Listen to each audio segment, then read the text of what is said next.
എല്ലാവർക്കും നമ്മുടെ പുതിയൊരു വീഡിയോയിലേക്ക് സ്വാഗതം. അപ്പോൾ 3 നല്ല പച്ച മാങ്ങ എടുക്കുക, എന്നിട്ട് ഇതുപോലെ കഴുകി വൃത്തിയാക്കി കുക്കറിലേക്ക് ഇട്ട് കൊടുക്കുക. അപ്പോൾ ഇതിൻ്റെ കളർ ചെറുതായിട്ടൊന്ന് മാറിയിട്ടുണ്ട്, എന്നാലും ഒട്ടും മധുരമൊന്നുമില്ല, നല്ല പുളിയുള്ള മാങ്ങയാണ്. അപ്പോൾ നല്ല പച്ച മാങ്ങ കിട്ടുന്നതാണ് ഏറ്റവും നല്ലത്. അപ്പോൾ ഇതിലേക്ക് ഇനി 1 കപ്പ് വെള്ളം ഒഴിച്ചിട്ട് ഒരു 3-4 വിസിൽ വരെ നമുക്കിത് അടച്ചു വെച്ചിട്ട് ഒന്ന് വേവിച്ചെടുക്കാം. അപ്പോൾ അധികം വെള്ളം ഒഴിച്ച് കൊടുക്കണ്ട, ഇത്രയും വെള്ളം മാത്രം മതിയാവും. അങ്ങനെ തന്നെ നമ്മുടെ മാങ്ങ ഇവിടെ നന്നായിട്ട് വെന്തുടഞ്ഞ് വന്നിട്ടുണ്ട്. അപ്പോൾ ആ വെള്ളത്തോട് കൂടിയിട്ട് തന്നെ നമുക്കൊരു പാത്രത്തിലേക്ക് മാറ്റാം. എന്നിട്ട് ഇതുപോലെ കൈ കൊണ്ട് തന്നെ ഇതിങ്ങനെ അടർത്തിയെടുക്കാവുന്നതേ ഉള്ളൂ. അപ്പോൾ ആ ഒരു രീതിയിൽ തന്നെ ഇത് വേവിച്ചെടുക്കാൻ നോക്കണം.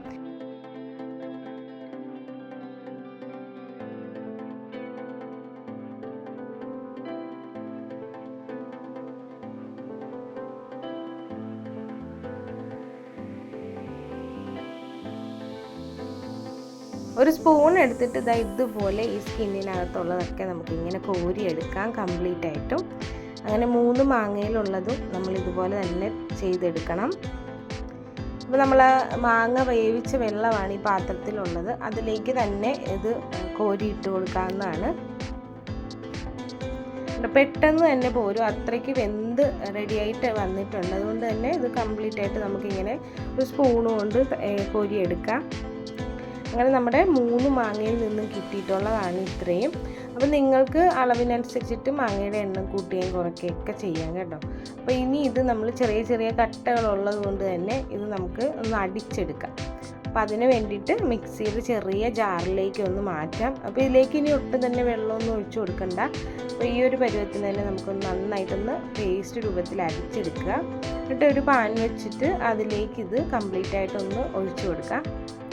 ഒട്ടും തന്നെ കട്ടയൊന്നും ഇല്ലാതെ നമുക്ക് കിട്ടിയിട്ടുണ്ട്. ഇത് ഗ്യാസ് ഓൺ ചെയ്ത് കൊടുത്തിട്ട് ഇതിലേക്ക് ഇനിയൊരു 4 സ്പൂൺ വരെ പഞ്ചസാര ചേർത്ത് കൊടുക്കുന്നുണ്ട്. അപ്പോൾ അതും മധുരത്തിനനുസരിച്ചിട്ട് കൂട്ടുകയും കുറയ്ക്കുകയൊക്കെ ചെയ്യാം. അപ്പോൾ ഇത് നന്നായിട്ടൊന്ന് യോജിപ്പിച്ചിട്ട് എടുക്കാം. ഇപ്പോൾ ഗ്യാസ് ഓൺ ചെയ്ത് കൊടുത്തിട്ടുണ്ട്. ഇനി ഇത് ഇളക്കി കൊടുത്തുകൊണ്ട് തന്നെ ഇരിക്കുക. എന്നിട്ട് ഇതിൻ്റെ വെള്ളമൊക്കെ ഒന്ന് വറ്റിച്ചെടുക്കണം. അപ്പോൾ ഇതിൻ്റെ കളറൊക്കെ ഒന്ന് മാറി വരുന്നവരെ നമുക്കിതൊന്ന് ഇളക്കി കൊടുത്ത് കുക്ക് ചെയ്തെടുക്കാം. ഒത്തിരി ഹൈ ഫ്ലെയിമിൽ വെച്ചിട്ട് കരിച്ചൊന്നും കളയണ്ട, മീഡിയം ടു ലോ ഫ്ലെയിമിൽ വെച്ചിട്ട് നമുക്കിതൊന്ന് തയ്യാറാക്കിയെടുക്കാം. അപ്പോൾ ഇതിപ്പോൾ ഒരു 2-3 മിനിറ്റ് ആയിട്ടുണ്ട്. അപ്പോൾ ജാമിൻ്റെയൊക്കെ രൂപത്തിൽ വന്നിട്ടുണ്ട്. അപ്പോൾ ആ വെള്ളമൊക്കെ ഒന്ന് നന്നായിട്ട് വറ്റി വരുന്നതാണ്. അപ്പോൾ കണ്ട് നല്ല സ്റ്റിക്കി ആയിട്ട് വരുന്നുണ്ട്. 1 മിനിറ്റ് കൂടെ നമുക്കൊന്ന് ഇളക്കി കൊടുത്ത് റെഡിയാക്കി എടുക്കാം.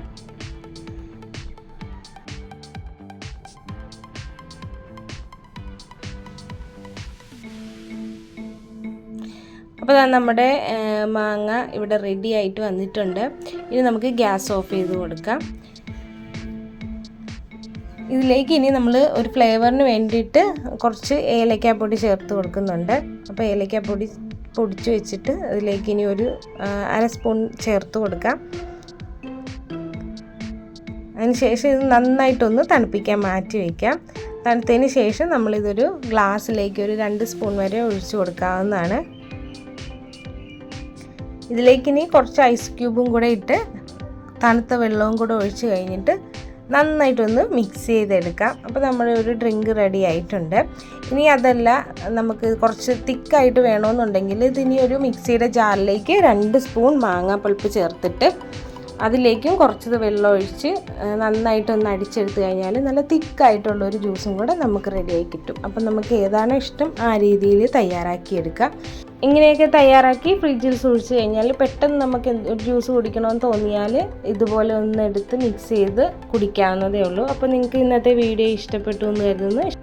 വീഡിയോ ഒന്ന് ലൈക്ക് ചെയ്യുക, ഷെയർ ചെയ്യുക, കമൻറ്റ് ചെയ്യുക. ചാനൽ ഇഷ്ടപ്പെട്ടു കഴിഞ്ഞാൽ ഒന്ന് സബ്സ്ക്രൈബ് ചെയ്ത് നമ്മളെയും കൂടി ഒന്ന് സപ്പോർട്ട് ചെയ്യുക. അപ്പോൾ ഇന്നത്തെ വീഡിയോ ഇത്രയേ ഉള്ളൂ. Thank you for watching.